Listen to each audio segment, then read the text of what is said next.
Hi everybody, happy T1D Storybook Monday.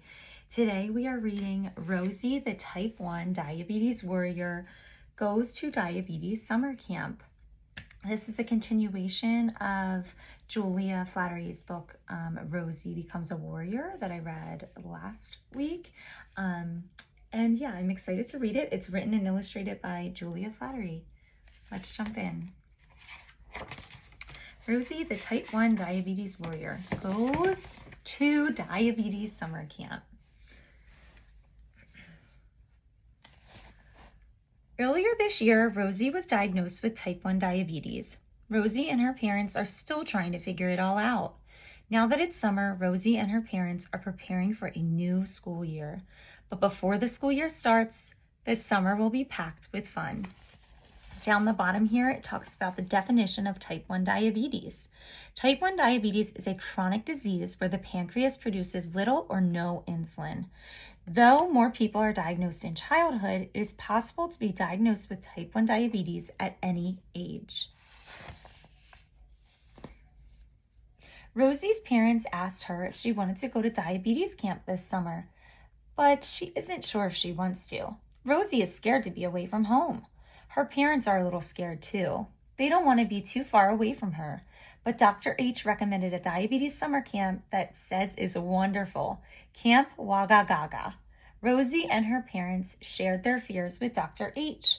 He told them it's normal to feel anxious about being far away from home after a type 1 diabetes diagnosis. But all of the camp counselors know how to help the children with diabetes who go there. They take extremely good care of them and teach them new skills to become more independent with their diabetes management, he said.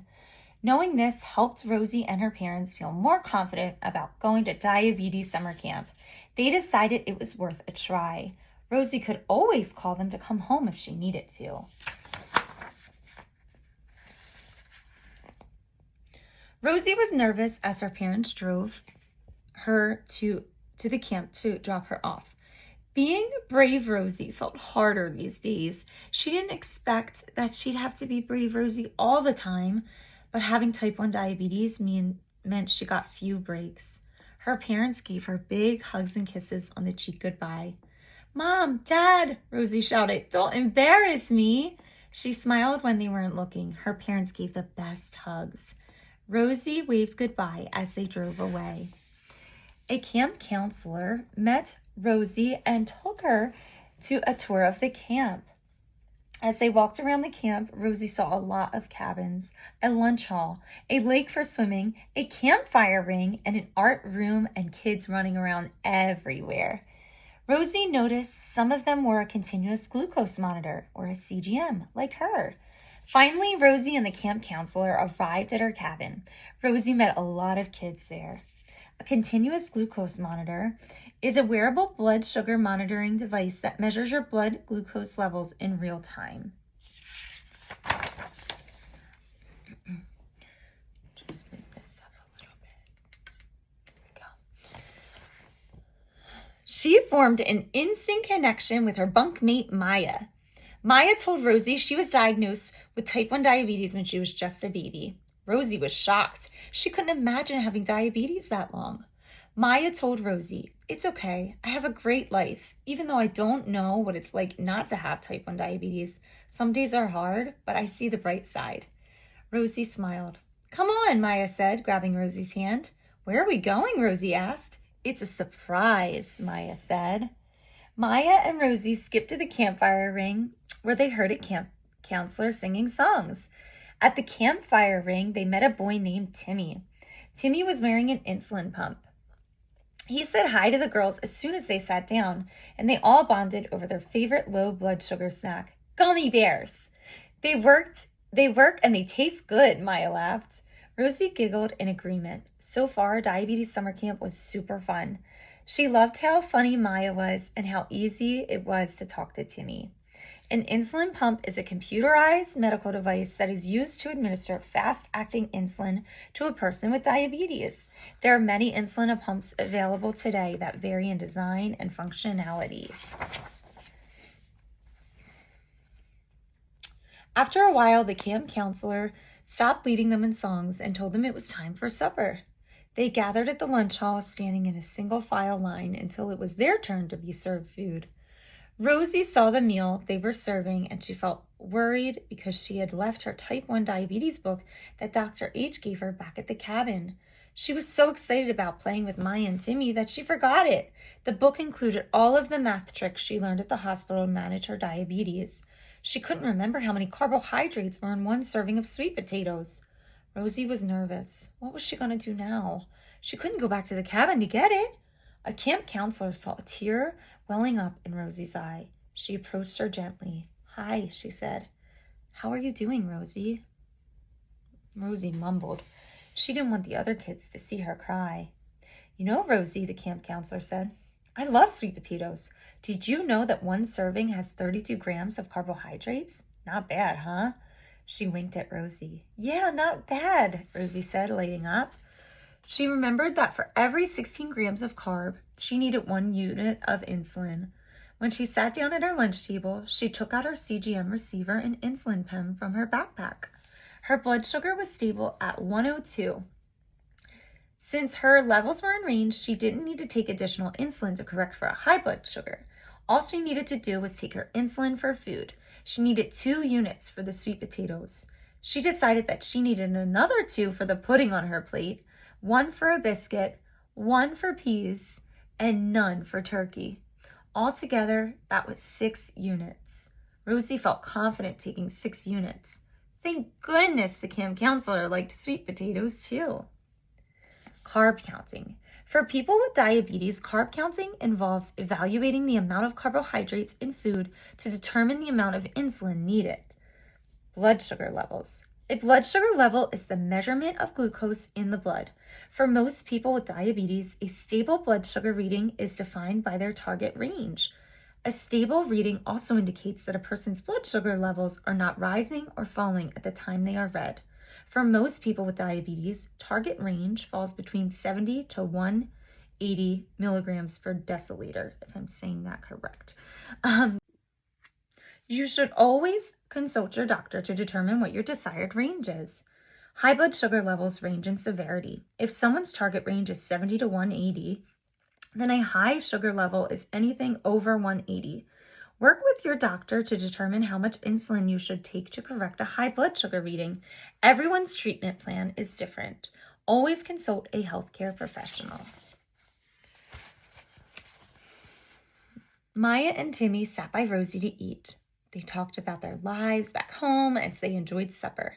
Rosie learned more about their other friends' hobbies, teachers, siblings, and parents. As the kids were finishing eating, a different camp counselor rang the mess hall bell and shared the rules for camp. Rules. Number 1, be good to each other. Number 2, learn something new every day. Number 3, ask for help from the camp counselors. Number 4, check in with your camp counselor at least once per day. Number 5, have fun. Rosie thought, I can follow these, no biggie. After supper cleanup, the kids went back to the campfire ring where they learned the camp's new theme song. I am unique, fun, and cool. At Camp Wagga Gaga, I'll make friends outside of my school. When you have diabetes, it's okay to cry. It's good to laugh and it's good to smile. It's okay to be mad, but mostly I'm glad because at Camp Wagga Gaga, I know I can do it. Diabetes is one part of me. It's not all I am. I know that I got this. I am a warrior. I am. What a special song. Rosie loved the ending where everyone shouted, I am, standing up and throwing their arms in the air with joy. Maya quickly picked up on the song, but Timmy and Rosie looked at each other with alarm. Would they have to memorize it? Don't worry, the lead camp counselor said. You don't have to learn this song all in one night. We will keep practicing it together all week. And when your parents pick you up at the end of camp, we will sing it to them together. Maya, Timmy, and Rosie all smiled at each other. They couldn't wait to teach the song to their parents. Day 1 turned out to be a great success.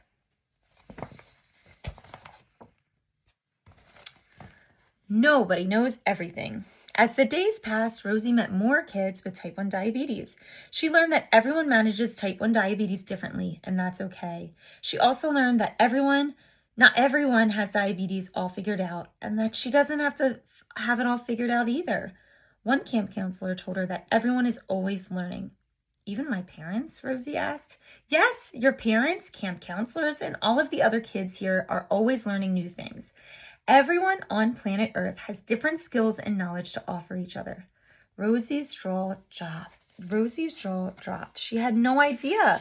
What a great thing to know.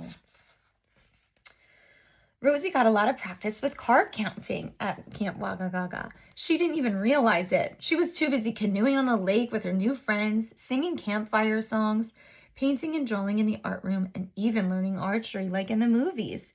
Every day was full of fun activities, and Rosie was thrilled to spend time with her new friends, Maya and Timmy. Towards the end of the week, Rosie felt worried she'd never see Maya or Timmy again. They all agreed they would come back to Camp Wagga Gaga next year. They also exchanged addresses so they could become letter-writing dia-buddies. At the camp, they learned that dia-buddies means friends with diabetes. They loved that word. When it was time for their parents to pick them up at the end of the week, the whole camp joined together in singing the theme song. Rosie and Timmy had memorized it with Maya's help. Singing together was the best way to say goodbye to new friends and return to old ones. Rosie gave her parents the biggest hugs, hello, and exclaimed, "I love you. I had the best time, and I can't wait to come back next year." Her parents smiled, and they looked forward to thanking Dr. H. Rosie told them all about her fun times at camp and what she learned during the 2-hour drive home. She eventually fell asleep, humming the camp theme song as she drifted off.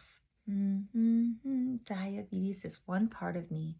It's not all I am. I know that I got this. I am a warrior. I am.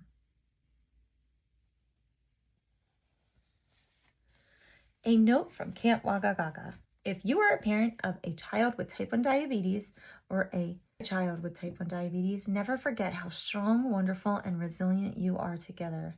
Let yourself cry, smile, laugh, be frustrated, and excited.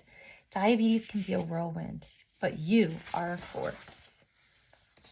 Let's review. Use the rest of the pages in this book to share your thoughts about diabetes. What I learned. What I want my friends to know about diabetes. What I want my parents to know about diabetes. What I want my teachers to know about diabetes. What I want my siblings to know about diabetes. What scares me about diabetes summer camp? What excites me about diabetes summer camp? These are the ways I will live my best life with type 1 diabetes.